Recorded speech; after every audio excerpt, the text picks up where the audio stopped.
Hello दोस्तों, मैं प्रवीण छौकर आपके सामने फिर से हाजिर हूँ। यह साइकोलॉजी की मेरी वीडियो नंबर 3 है। जैसा कि मैंने आप लोगों से वादा किया था, मैं साइकोलॉजी की सीरीज़ को आगे बढ़ाऊँगा और आपको साइकोलॉजी पढ़ाऊँगा। साइकोलॉजी नहीं, मैं शिक्षक भर्ती में पूछे जाने वाली जितनी भी परीक्षाएँ होती हैं सभी में पूछे जाने वाली सारी सब्जेक्ट कराऊँगा। जैसे जैसे हमारे टीचर्स जो हैं अपना काम कर रहे हैं और नए भी टीचर आने की पूरी संभावना है, हम आपको बताते रहेंगे।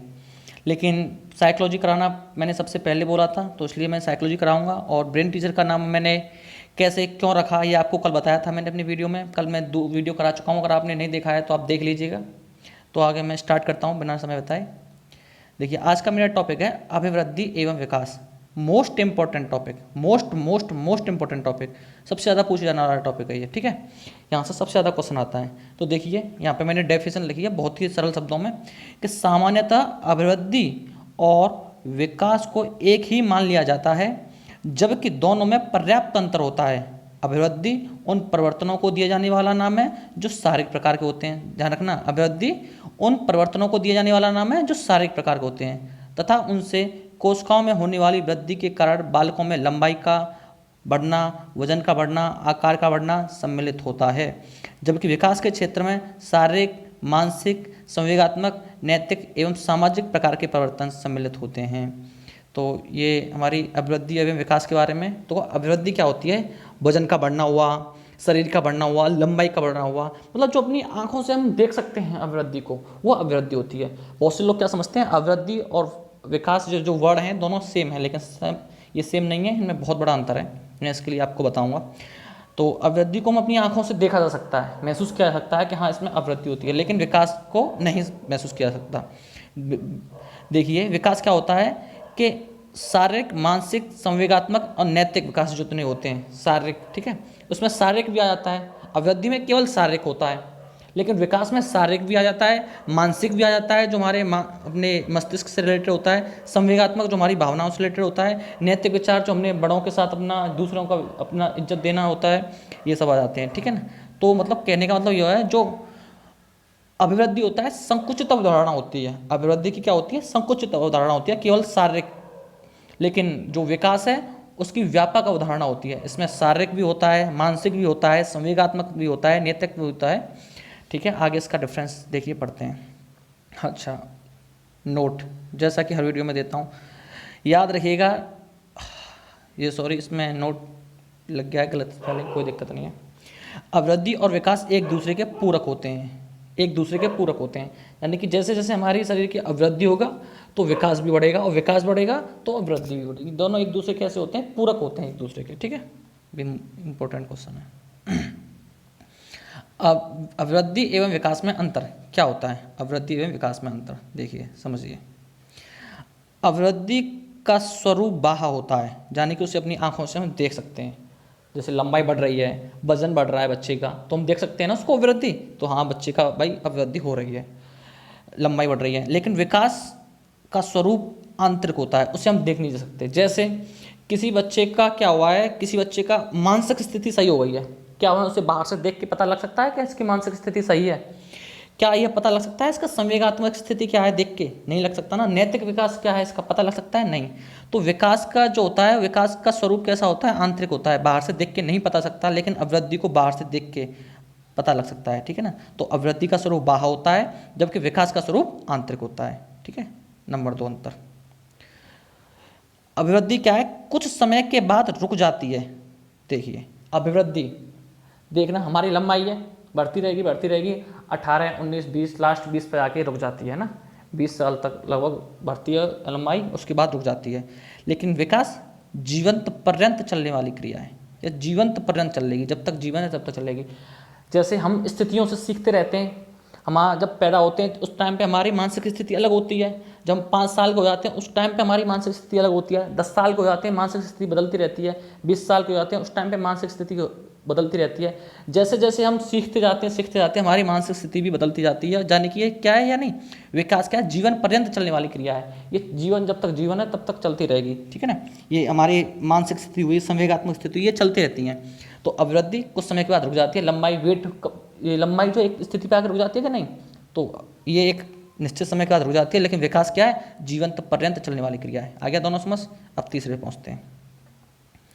जैसा कि मैंने पहले बता दिया था, प्रयोग संकुचित अर्थ में होता है। क्या है, अभिवृद्धि संकुचित है, केवल शारीरिक रूप को दर्शाती है, जबकि विकास क्या है, व्यापक अर्थ में शारीरिक को भी दर्शाता है, मानसिक को भी दर्शाता है, संवेगात्मक को भी दर्शाता है, नैतिक का भी दर्शाता है। ठीक है ना, ये जो वर्ड बोल रहा हूँ आपको समझ में आ रहा है ना, शारीरिक, मानसिक, संवेगात्मक, नैतिक। शारीरिक जो हमारे शारीरिक रूप से दिखाई देते हैं, हमारे शरीर का बढ़ना, वजन का बढ़ना वगैरह। मानसिक हमारे बुद्धि से, मानसिक स्थिति से है ना। संवेगात्मक हमारी जो भावात्मक स्थिति होती है। नैतिक हम दूसरों का साथ कैसा आचरण करते हैं, अच्छा ठीक है, वो होता है। अभिवृद्धि की देखिए चौथा नंबर, कोई निश्चित दिशा नहीं होती है और निश्चित क्रम में होता है। देखिए इसको समझिए, अभिवृद्धि कोई निश्चित दिशा नहीं होती है। कैसे, अभिवृद्धि का देखिए, देखा लंबाई है, लंबाई बढ़ती है बच्चे की। देखो ऐसे बताता हूँ मैं आपने देखा होगा बहुत से बच्चों का कि एक हाथ छोटा रह जाता है, एक हाथ बड़ा हो जाता है। कभी देखा है, होता है अंतर हमेशा। हमेशा तो नहीं कह सकते, लेकिन हाँ मोस्टली आपने देखा होगा कि एक कोई निश्चित दिशा नहीं हो सकता। ऐसे समझिए, देखिए एक बच्चे का हाथ कोई बड़ा हो जाता है, किसी का हाथ छोटा रह जाता है, यानी कि उसकी सीधा एक हाथ की दिशा तो बड़ी हो गई और एक हाथ की दिशा कैसी रह गई, छोटी रह गई। मतलब अंतर डिफरेंस होगा कि नहीं, ये मतलब इसकी कोई निश्चित दिशा नहीं होती है। या फिर हमें कोई पहले से पता नहीं रहता, ये भी कह सकते हैं कि हमें क्या पहले से पता है, कोई कुछ नहीं पता रहता कि लंबाई कितनी बढ़ेगी, कोई कितनी क्या दिशा, किस दिशा में जाएगी, कोई नहीं पता होता। जैसे और दूसरा एग्जाम्पल समझिए कि निश्चित दिशा निश्चित नहीं होती है। ऐसे समझिए कि आपकी नाक है, नाक जो है थोड़ा सा बढ़ेगी, लेकिन हाथ क्या थोड़ा बढ़ता है। जब बचपन में होते हैं हम तो हमारा हाथ कितना बढ़ जाता है, और लेकिन नाक थोड़ी सी बढ़ पाती है। तो दिशा निश्चित है, हाथ की दिशा अलग होती है बढ़ने की, नाक की हमारी अलग होता है, मस्तिष्क की दिशा अलग होती है बढ़ने की, पैरों की स्थिति हमारी अलग होती है दिशा, यानी कि कोई दिशा निश्चित नहीं होती। जैसा प्रत्येक अंग की दिशा कैसी होती है, निश्चित अलग होती है, अनिश्चित होती है ना, निश्चित दिशा नहीं होती। निश्चित क्रम होता है विकास का, सीधी सी बात है, निश्चित क्रम है। जैसे हम शिक्षक भर्ती के लिए पढ़ रहे हैं तो उसी क्रम में बढ़ेंगे आगे, शिक्षक भर्ती के लिए निश्चित क्रम में होगा। ये थोड़ा ना शिक्षक भर्ती पढ़ रहे हैं और हम आईएएस बन जाएंगे, ऐसा नहीं होगा, एक क्रम होगा। अगर आईएएस के लिए पढ़ रहे हैं तो आईएएस बन जाएंगे, जिस क्रम में पढ़ोगे उसी क्रम में आगे बढ़ोगे, ये होता है हमारा विकास। सीधा मापा सकता है, सिंपल है, सीधा मापा सकता है, वेट, लंबाई वगैरह सबको मापा सकता है। ऐसे एक निश्चित दिशा में होता है, ये एक निश्चित दिशा में होता है। अभी बताइए मैंने, निश्चित क्रम में होता है या निश्चित दिशा में हो सकता है, और विकास को मापा नहीं जा सकता। ठीक है ना। छठवां देखिए, परिवर्तन रचनात्मक कहलाते हैं, और इसमें क्या, विकास में कोई ना कोई लक्ष्य जरूर होता है। जैसे मैंने अभी बताया कि जैसे हम पढ़ रहे हैं शिक्षक भर्ती परीक्षा के लिए आगे बढ़ रहे हैं, तो लक्ष्य है कि नहीं विकास। तो हमारा मानसिक स्थिति, ऐसी मानसिक स्थिति में हमारा विकास होता आ रहा है, और हमारा लक्ष्य है कि हम क्या है, एक टीचर बन जाए, एक अनुभवी बन जाए। लेकिन इसमें क्या है, रचनात्मक होता है, इसमें जो हमारी रचना होती है शरीर की उससे संबंधित होता है। सातवां देखिए, परिवर्तन विविध सूचक होते हैं और परिवर्तन रचनात्मक एवं विनाशक होते हैं। ठीक है, परिवर्तन विविध सूचक होते हैं, यानी कि हमें सूचक के द्वारा पता लगता है कि हाँ क्या सूचक है। परिवर्तन हमें सूचक के द्वारा पता लगते रहते हैं, जिसमें उसमें क्या है, परिवर्तन रचनात्मक व विनाशक होते हैं। ये हमारे विकास और अभिवृद्धि में विकास हो गया। ये विकास के कुछ सिद्धांत और बताऊंगा मैं आपको, जो मोस्ट इंपॉर्टेंट है, जो हमेशा आते हैं। पहला, समान प्रतिमान का सिद्धांत। देखिए क्या होता है, देखिए अभिवृद्धि और विकास में कुछ अंतर बता देता हूँ मैं। अभिवृद्धि मात्रात्मक होती है, यानी कि उसको मापा जा सकता है, मात्रा तक हो सकती है, माप सकते हैं कि नहीं लंबाई को। जबकि विकास मात्रा तक एवं गुणात्मक दोनों होता है। एक ये अंतर हो गया, लिख लीजिएगा, ये उसमें मेरी पीडीएफ में नहीं लिखा हुआ है, मैंने पहले बताया था। कुछ चीज़ें मुझे याद नहीं रहती हैं, जो बाद में आपको समझाते समय माइंड में आ जाती हैं, तो बता देता हूँ मैं। अच्छा, और विकास का जो दिशा होती है वो सिर से पैर की ओर होती है, ध्यान रखना। विकास की दिशा जो होती है सिर से पैर की ओर होती है। अच्छा, अभिवृद्धि पूर्वानुमेय नहीं होती है, यानी कि पूर्व में अनुमेय नहीं लगा, पूर्व में क्या है, अनुमेय नहीं लगा सकता। जैसे बच्चा पैदा हुआ है, उसका हम अनुमान लगा सकते हैं कि भाई ये बच्चा बड़ा होके 18 इंच का बनेगा, 12 इंच का बनेगा, 20 इंच का बनेगा, 20 फुट का बनेगा, अनुमान लगाया जा सकता है, नहीं लगाया जा सकता। लेकिन विकास पूर्वानुमेय होता है। कैसे, जैसे ऐसे विकास पूर्वानुमेय का, जैसे हम कोई बुक लेके आए तो वो एक अनुमान लगा लें इस बुक को कि भाई 1 महीने में इसको ख़त्म कर देंगे, तो विकास पूर्वानुमेय होगा कि नहीं, कि मतलब इस बुक में जितना ज्ञान है उतना हम अपना संज्ञानात्मक ज्ञान 1 महीने के अंदर इस बुक का ज्ञान अपने दिमाग में लगा लेंगे। तो ये पूर्वानुमेय होगा कि नहीं, इस तरीके से हम कर सकते हैं। अब देखिए विकास के कुछ सिद्धांत हैं, इसको बताता हूँ। समान प्रतिमान का सिद्धांत, देखो ये क्या होता है समान प्रतिमान का सिद्धांत। समान प्रतिमान सिद्धांत क्या होता है, ये कहता है जैसे जितने भी माता पिता होते हैं वो अपने समान ही संतानों को पैदा करते हैं। जैसे मनुष्य जो माता पिता होते हैं उनका जो बच्चा होगा वो कैसा होगा, मनुष्य बनेगा। ठीक है, जो पशु पक्षी होंगे उनका जो संतान पैदा होगी वो पशु पक्षी के समान होगी, यानी कि जैसा उनका प्रतिमान होगा उसी के समान बच्चे पैदा होंगे। ठीक है ना, ये समान प्रतिमान का सिद्धांत कहलाता है। दूसरा देखिए निरंतरता का सिद्धांत। ठीक है, इसमें क्या कहता है, विकास जो है, विकास की सिद्धांत चल रहा है ना, तो विकास की बात चलेंगे इसमें अब केवल। तो विकास जो है गर्भावस्था से लेकर और जन्म के बाद भी विभिन्न अवस्थाओं में चलता रहता है, निरंतर चलता रहता है। गर्भावस्था में होगा तभी से हमारा विकास स्टार्ट हो जाता है। ठीक है ना, जब हम गर्भावस्था में होते हैं तभी से हमारा विकास स्टार्ट हो जाता है और जीवंत पर्यंत तक विकास निरंतर चलता रहता है। विभिन्न हमारी जितनी हमारी स्टेजेस होती हैं उस स्टेज में लगातार चलता रहता है, ये निरंतर क्रम में चलता रहता है, इसलिए निरंतरता सिद्धांत कहते हैं। तीसरा देखिए सहसंबंध का सिद्धांत। ये क्या कहता है, ये कहता है सहसंबंध का सिद्धांत कि ये कहता है कि जो हमारे सभी विकास जो होते हैं, जितने भी विकास होते हैं वो आपस में एक दूसरे से जुड़े होते हैं। जैसे अगर शारीरिक विकास अच्छा होगा तो मानसिक विकास भी अच्छा होगा, सीधी सी बात है, और इसी क्रम में आगे विकास को प्रभावित करते रहते हैं। जैसे अगर हमारा शरीर, हम आराम से सुबह घूमने जाते हैं, हमारा शरीर हुष्ट पुष्ट अच्छा है और अच्छा हमारा स्वास्थ्य रहता है, तो हमारा जो मानसिक विकास भी है उसी तरीके से स्वस्थ रहेगा। यानी कि ये एक दूसरे से क्या होते हैं, सहसंबंधित होते हैं। कौन जो विकास होता है एक दूसरे से क्या होता है, सहसंबंध होता है। तो ये विकास का सिद्धांत हो गया। चौथा देखिए सामान्य से विशिष्ट क्रियाओं का सिद्धांत। ये क्या होता है, सबसे पहले हम सामान्य क्रियाएं, जब बच्चा पैदा होता है सबसे पहले सामान्य क्रिया करता है। जैसे पहले करवट बदलेगा, सामान्य क्रिया है बिल्कुल, बैठ जाएगा, फिर घुटने के बल चलने लग जाएगा, खड़ा हो जाएगा। ठीक है, ये सामान्य क्रिया चल जाएगा। फिर उसके बाद विशिष्ट क्रियाएं करता है। विशिष्ट क्रियाएं जैसे खड़ा हो गया वो अपने पैरों पे, ये एक विशिष्ट क्रिया हो गई है ना। अपने हाथों से कोई काम कर रहा है, ये एक विशिष्ट क्रिया हो गई। किसी चीज़ को याद करने लग गया, ये एक विशिष्ट क्रिया हो गई। यानी कि पहले सामान्य क्रियाएं होती हैं, करवट बदलना, हाथों को हिलाना, उंगलियों को हिलाना, घुटनों को हिलाना, पैरों को हिलाना, है ना, रैंक कर चलना, ये सामान्य क्रिया हो गई। उसके बाद विशिष्ट क्रिया होने लग जाती हैं, जैसे अपना हाथ, दोनों पैरों पर खड़े हो जाना, दोनों हाथों से कामों को करना, किसी चीज वस्तु को उठा लेना। तो जो विकास जो है सामान्य से विशिष्ट क्रियाओं में चलता है। पांचवा देखिए चक्राकार विकास का सिद्धांत। ये क्या होता है, विकास के दौरान कुछ अंगों का विकास बहुत तीव्रता के साथ होता है और कुछ अंगों का मंद गति से होता है। जिन अंगों का विकास तेजी से होता है बीच बीच में तब तक रुक जाते हैं जब तक कि अन्य अंगों का विकास संतुलित नहीं हो जाता है। इस प्रकार से तीव्र व मंद परिवर्तनों में एक चक्र सा बन जाता है, इसलिए इसे चक्राकार सिद्धांत कहते हैं। देखिए मैंने अभी बताया था कि कुछ जो हमारे शरीर में जो वृद्धि होती है, कुछ अंगों का विकास कुछ ज़्यादा वृद्धि जो होती है ज़्यादा होती है और कुछ अंगों की तेज होती है। जैसे हाथ का बताया था मैंने, अपना नाक का बताया था, नाक की वृद्धि कम कम होती है, हाथों की ज़्यादा होती है। ठीक है ना, वृद्धि क्या है सबकी अलग अलग होती है। लेकिन क्या होता है कि एक सपोज कीजिए हमारे हाथ बढ़े जा रहे हैं, तो ये उस स्थिति तक रुक जाएंगे कि यार दूसरा हाथ भी हमारा, जो दूसरा हाथ है वो भी बढ़े। ऐसा देखा है कभी कि थोड़ा बहुत डिफरेंस तो देखा होगा आपने कि भाई छोटा बड़ा, मैंने अभी बताया। लेकिन कभी ऐसा देखा है कि एक हाथ जो है वो 20 फुट का हो और दूसरा हाथ केवल 2 फुट का रह गया हो, इतना अंतर देखा है कभी नहीं।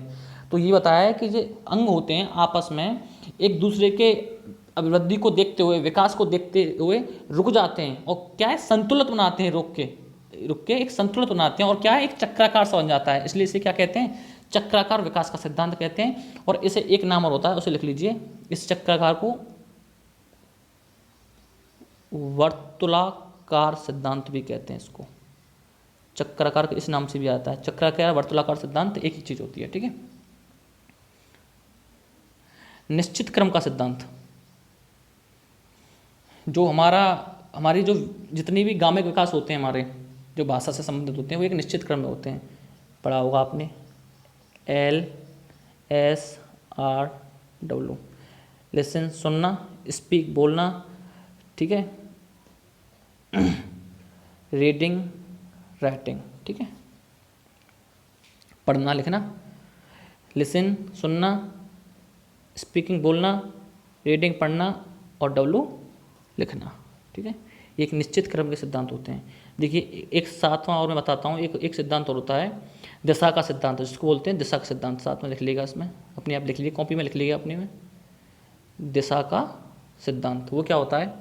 वो होता है कि जो बालक का जो विकास होता है वो सिर से पैर की ओर होता है। मैंने पहले बताया था, जो विकास जो होता है वो एक दिशा में होता है, सिर से पैर की ओर।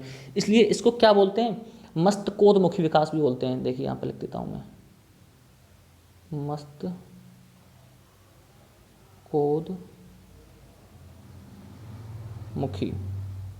मस्तकोदमुखी विकास भी बोलते हैं। ठीक है, इसको मस्तकोदमुखी विकास भी बोलते हैं। और उसको एक नाम और होता है, उसको भी बताता हूँ। देखिए एक तो हो गया इसका नाम दिशा का सिद्धांत, एक हो गया मस्तकोदमुखी विकास हो गया, और एक नाम और होता है, उसको भी बताता हूँ। देखिए वो होता है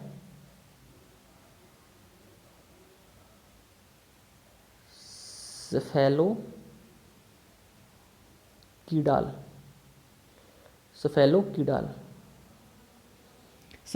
तीन नाम हो गए, दिशा का सिद्धांत, मस्तकोदमुखी विकास, और एक सेफेलोकीडाल प्रगति। ठीक है ना, ये तीन नाम होते हैं, सेफेलोकीडाल, ये तीन नाम होते हैं। यानी कि ये क्या क्या कहता है कि जो विकास होता है सिर से पैर की ओर होता है। ठीक है, ये नाम मस्तकोदमुखी किसने रखा था? ये मस्तकोदमुखी, इसका जो नाम रखा था वो कुप्पुस्वामी जी ने रखा था। नाम याद रखना,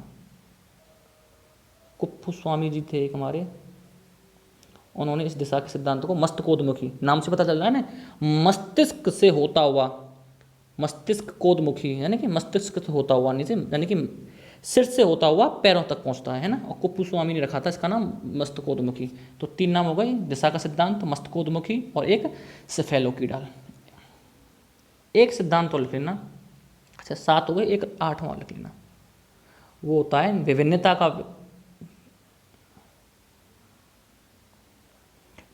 का सिद्धांत। वो क्या कहता है? विकास के सिद्धांत चल रहे हैं ना, इसमें 8वां लिख लेना, विभिन्नता का सिद्धांत। वो क्या कहता है? तो प्रत्येक बालक में होने वाला जो विकास होता है वो विभिन्न होता है। सबकी दर क्या होती है? जो विकास का दर होती है, जो विकास होता है वो सबका अलग अलग होता है। जैसे 2 बालक हैं, उसका विकास की एक की दर कुछ अलग होगी और एक दूसरे की दर क्या अलग होगी। वैसे भी देख लेते हैं, जितने भी हम होते हैं सबकी विकास की जो दर होती है सबकी अलग अलग होती है। इसी को क्या बोलते हैं? विभिन्नता का सिद्धांत बोलते हैं। देखिए ये मेरा तीसरी वीडियो है, बिल्कुल अच्छे से कंटेंट करा रहा हूँ, बिल्कुल प्योर कंटेंट करा रहा हूँ। कहते हैं ना, जितना भी कहीं पे भी पढ़ लेना, लेकिन ये जो साइकोलॉजी का कंटेंट ही नहीं मिलेगा। क्वेश्चन में करा दूंगा और क्वेश्चन में कंटेंट बताते चलूँगा उस तरीके से, वो वाली बात नहीं आती है, फिर सही है, मज़ा नहीं आता। कहने मतलब ये है, मैं लेकिन कंटेंट कराऊंगा। ठीक है, ये देखो पहली वीडियो है जिसमें मैंने क्या कराया था, साइकोलॉजी की उत्पत्ति कैसे हुई। ठीक है, इसमें मैंने बताया था साइकोलॉजी की उत्पत्ति कैसे हुई, द जर्नी ऑफ, इसमें जाके देख लेना प्लेलिस्ट में। सबसे पहली वीडियो मैंने यही कराई थी कि साइकोलॉजी आई कहाँ से, कैसे उत्पत्ति हुई, उसकी जर्नी क्या हुई। ठीक है, देख लेना इसको। ये हमारा टेलीग्राम लिंक है इसकी, ब्रेन टीजर फर्स्ट के नाम से, आप ज्वाइन कर लीजिएगा सर्च मार के। और इसमें मैं PDF भेजता हूँ, जितने भी PDF मैं वीडियो में कराता हूँ सारी PDF भेज देता हूँ वहाँ पे। और भी कोई आपको दिक्कत हो तो आप बताइएगा, वहाँ पे कमेंट में बता दीजिएगा, मैं होगा तो कोशिश करूँगा सॉल्व कर सकूँ। ये देखिए दूसरी वीडियो कराई थी फिर मैंने, उसमें शिक्षा मनोविज्ञान के बारे में बताया था कि शिक्षा मनोविज्ञान के जनक कौन है, थॉर्नडाइक जी हैं। देखिए ये, और शिक्षा मनोविज्ञान का क्या अर्थ होता है, व्यापक अर्थ में क्या होता है, विशिष्ट में क्या होता है। इसके 5 क्वेश्चन कराए थे जो बहुत ही अलग थे, मतलब कहीं पे इस तरीके से शिक्षा मनोविज्ञान के 5 क्वेश्चन और बिल्कुल अलग तरीके से कहीं पे भी नहीं कराए होंगे।